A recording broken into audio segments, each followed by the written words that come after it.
பழைய மரங்களும் பச்சை புல்லும் நிறைந்த ஒரு நிசப்தமான கிராமம். அந்த கிராமத்தில் எல்லாருக்கும் ரொம்ப ஸ்வீட்டாக இருக்கும் ஒரு குட்டி பேய் இருந்தது. அவனை பேரு பொண்ணு பேய். யாரையும் பயமுறுத்தாத அப்பாவி பேய். ஆனால் அவனை எல்லாரும் பயப்படுவாங்க, ஏன்னா அவன் பேய் தான். ஒரு நாள் பொண்ணு பேயின் டிசிஷன், அட நான் எப்பவும் அப்பாவியாக நடந்து கொண்டே இருந்தா யாரும் என்ன பேச மாட்டாங்க, அதான் இன்னி நான் ஒரு அட்டகாசம் செய்யணும் என்று முடிவு பண்ணிச்சான். ஆனால் அட்டகாசம் சொல்லி என்ன பண்ண போகிறான்? அதுவும் அவன் ஒரு பிச்சு பிச்சு காமெடி பேய். அட்டகாசம் எண் 1, பரம ஸ்கேரி பிளான். அவரால் முடியாத வேலை. பொண்ணு பேய் ஜெமினி பஸ் ஸ்டாப்புக்கு போயிட்டு ஒரு மரத்துக்கு பின்னால் நின்று, பேய்டா கடைசியாக பார்த்தே 1000 பேர் ஸ்பீச் இல்லாமல் ஆயிடுவாங்க அவன்னு சொன்னான். ஆனால் அவன் கத்துறதுக்கு முன்னாடியே அவன் வெள்ளை லுங்கா மரத்தில் சிக்கிக்கிட்டு தடாக்னு கீழே விழுந்துட்டான். அடடே, அட்டகாசமா இது? அட்டகாசம் எண் 2, நள்ளிரவு நிழல் ட்ரிக்.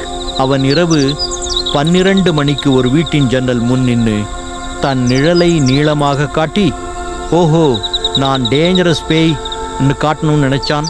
ஆனால் அவனோட நிழல் டார்ச்சுக்கு முன்னாடி குட்டி கேரட் மாதிரி தோன்றுது. அட்டகாசம் 100 டீ, சத்தம் இல்லாமல் சிரிப்பு, புதுட்ரை.